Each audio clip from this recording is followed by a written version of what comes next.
Ever wondered why your accounting profit doesn't always line up with your cash flow? Well, you're not alone. This is one of the most common questions we get from small business owners.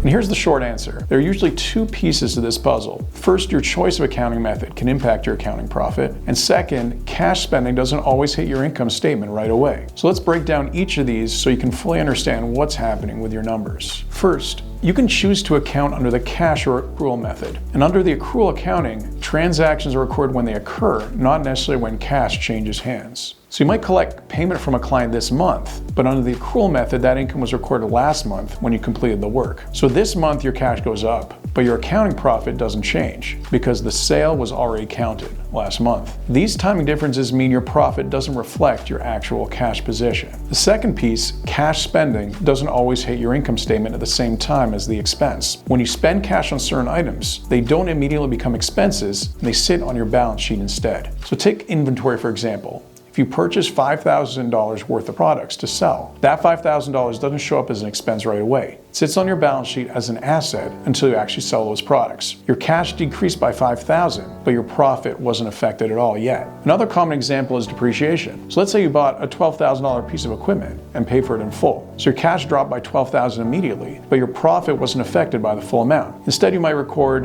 $2,000 in depreciation expense each year for 6 years. And for the next 5 years, your net income is impacted by your $2,000 expense, but no cash is actually leaving your account. The same principle applies to paying down debt or credit cards. When you make a $1,000 payment on a business loan, only the interest portion hits your income statement as an expense. The principal portion, so let's say $800, simply reduces your debt balance on your balance sheet. So your cash went down by the full $1,000, but your profit only decreased by the $200 interest expense. The key takeaway, you may need to earn more accounting income than you expect just to break even on cash flow. Cash expenditures like inventory purchases, equipment, and debt payments can drain your cash without affecting your current profit. This is why reviewing your profit and loss statement, your balance sheet changes, and cash flow statement together is so important to fully understand your business financial health. Looking for more small business finance tips? Subscribe to our channel today.